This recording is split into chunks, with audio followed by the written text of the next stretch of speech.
Coordination compound में बढ़ते हैं आगे और डिस्कस करते हैं आईयूपीएसी नोमेनक्लेचर। दिन भर मेहनत पर उगता है फसल नहीं, जो भी करना होता मुझे आज करूँ कल नहीं, जो नकली बनता फिरता बनता है वो असल हसल नहीं, असली बातें करूँ बेटा करूँ मैं नकल नहीं।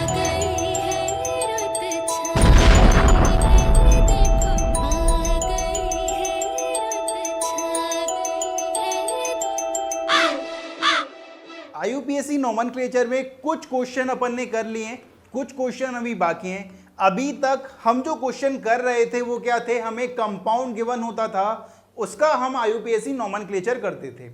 अब उल्टा होने वाला है, अब हमें आईयूपीएसी नेम गिवन होगा कंपाउंड का और उस कंपाउंड का हमें फॉर्मूला फॉर्म करना है कि उसका फॉर्मूला क्या होगा और किस तरह से फॉर्म करेंगे।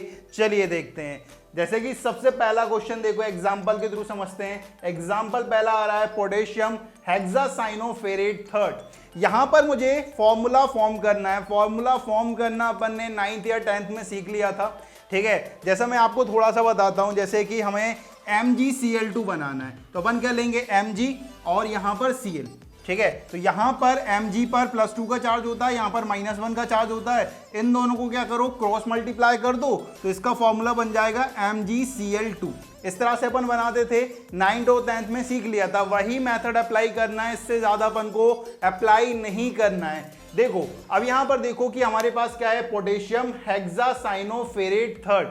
फेरेट थर्ड है, ये बात समझ आ चुकी है कि ये वाला जो पार्ट है हेक्सासाइनोफेरेट वाला जो पार्ट है वो हमारा कॉम्प्लेक्स होने वाला है, ये हमारा कॉम्प्लेक्स आयन होने वाला है। और ये जो पोटेशियम है वो हमारा क्या होने वाला है, एज अ काउंटर आयन होने वाला है, एज अ काउंटर आयन होने वाला है। अब यहां पर देखो, पोटेशियम की जगह मैंने पोटेशियम लिख दिया, ठीक है। अब यहां पर हेक्सासाइनोफेरेट, अब यहां पर देखना ये कॉम्प्लेक्स है हेक्सासाइनो, ठीक है। यहां पर मेटल आता है पहले, फिर लिगेंड आता है कॉम्प्लेक्स में। अब मेटल की जगह पर मैं लिख रहा हूं फेरेट, मतलब आयरन है।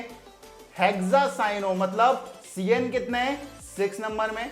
अब यहां पर देखो, यहां पर Fe पर कितने का चार्ज है, +3 का चार्ज है, ठीक है। साइनाइड पर कितने का चार्ज होता है, एक साइनाइड पर -1 का चार्ज होता है, एक साइनाइड पर -1 का चार्ज होता है। तो यहां पर -6 का चार्ज है, तो इस पूरे कॉम्प्लेक्स पर कितने का चार्ज आ रहा है, इस पूरे कॉम्प्लेक्स पर -3 का चार्ज आ रहा है। और यहां पर अगर बात करें इस पोटेशियम पर +1 का चार्ज है। अब मुझे क्रॉस मल्टीप्लाई करना है, ये जो +1 है उधर यहां पर लाना है और 3 को यहां पर क्रॉस मल्टीप्लाई करना है। तो हमारे पास फॉर्मूला कुछ इस तरह से बन जाएगा। फॉर्मूला हमारे पास कुछ इस तरह से बन चुका है, K3FeCN का होल 6। मैंने कुछ नहीं करा है, यही मेथड अप्लाई करिए जो अपन ने 9th और 10th में सीख ली थी। इस तरह से करा है ना। इस देखो, इस पर कितने का चार्ज था, +2 का। इस पर कितने का चार्ज है, +1 का। तो इधर इधर क्रॉस मल्टीप्लाई करा। इस पर कितने का चार्ज था, -1 का। इस पर कितने का है, -3 का। तो इसे क्रॉस मल्टीप्लाई कर दिया तो हमारे पास फॉर्मूला आ चुका है K3FeCN6। तो कुछ इस तरह से अपन क्या कर सकते हैं, फॉर्म कर सकते हैं फॉर्मूला, अगर हमें आईयूपीएसी नोमेनक्लेचर गिवन है कंपाउंड का। तो नेक्स्ट आगे मूव करते हैं कि आगे नेक्स्ट आपके लिए आ रहा है भाई क्वेश्चन को जिस तरह से है, यहां पर भी आईयूपीएसी नेम गिवन है, हमें कंपाउंड का फॉर्मूला लिखना है कि कंपाउंड का फॉर्मूला क्या होगा। यहां देखो नाम को जिस तरह से है, tris ethylene diamine cobalt third sulphate, ठीक है। अब यहां पर trace ethylene diamine cobalt third और सल्फेट। तो एक बात समझना है कि कॉम्प्लेक्स के नाम जो एंड होता है वो मेटल पर एंड हो जाता है, ठीक है। तो यहां पर ये समझना है हमें कि ये जो पार्ट गिवन है पूरा, ये वाला जो पार्ट गिवन है ब्लू से जो मैंने करा है, वो हमारा क्या होने वाला है, वो हमारा कॉम्प्लेक्स आयन होने वाला है। और ये जो सल्फेट है ना, वो एज ए हमारा काउंटर आयन होने वाला है। यहां पर एक बात है कि जब भी हम आईयूपीएसी नोमेनक्लेचर करते थे तो कैटायन का नाम पहले लिखते थे, देन एनायन का नाम लिखते थे। तो यहां पर कॉम्प्लेक्स आयन का नाम पहले लिखा हुआ है, तो कॉम्प्लेक्स आयन हमारा क्या होना चाहिए, कैटायनिक पार्ट होना चाहिए। और काउंटर आयन हमारा एज अ नेगेटिव पार्ट होना चाहिए, एज ए एनायनिक पार्ट होना चाहिए। तो यहां पर देखो कि ये पूरा हमारा एज ए काउंटर आयन है। तो यहां पर मैं काउंटर आयन बना लेता हूं भाई। काउंटर आयन स्क्वायर ब्रैकेट से डिनोट करते हैं ट्रेस इथाइलिन डायमीन, ठीक है। ट्रेस ये प्रीफिक्स कब यूज किया जाता है, जब लिगेंड के नाम में बाई ट्राई ऐसा नाम आए। तो इथाइलिन डायमीन, तो लिगेंड के नाम में ही डाई आ रहा है, ट्रेस मतलब 3 नंबर में है, और यहां पर कोबाल्ट थर्ड है।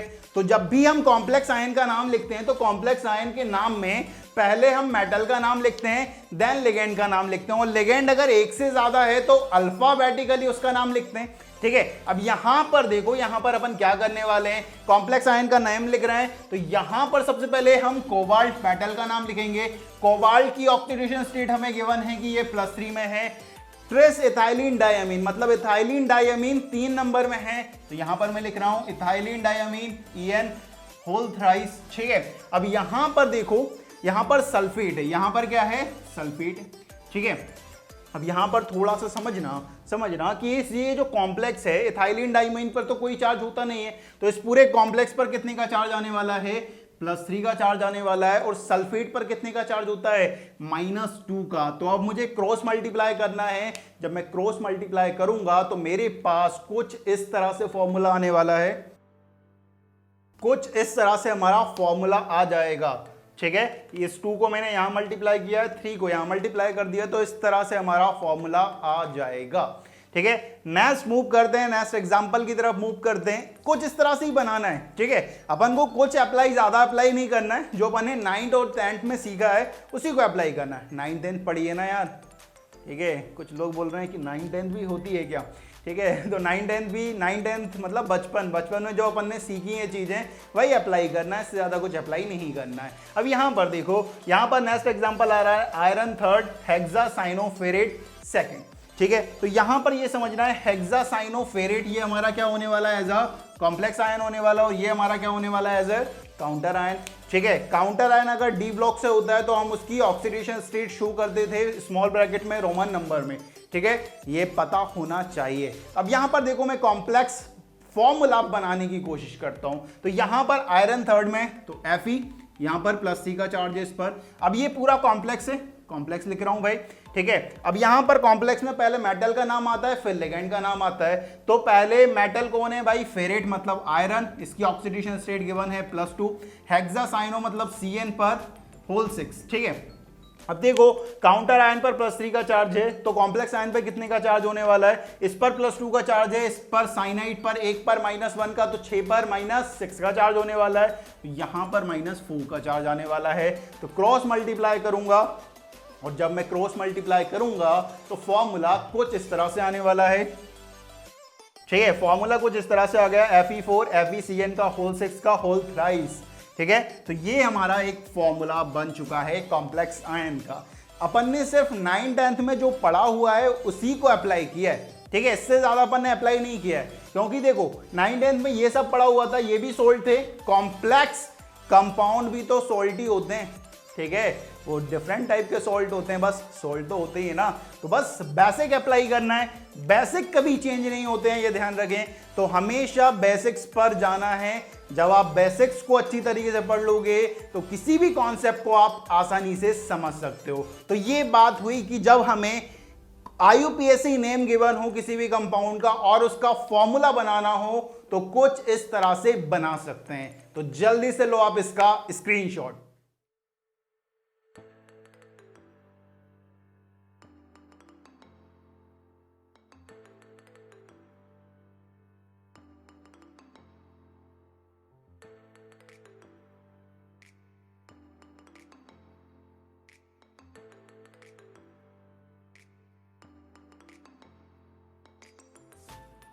तो ले लिया है आपने इसका स्क्रीनशॉट। तो इस वीडियो में बाबा जी की तरफ से इतना ही। जय हो।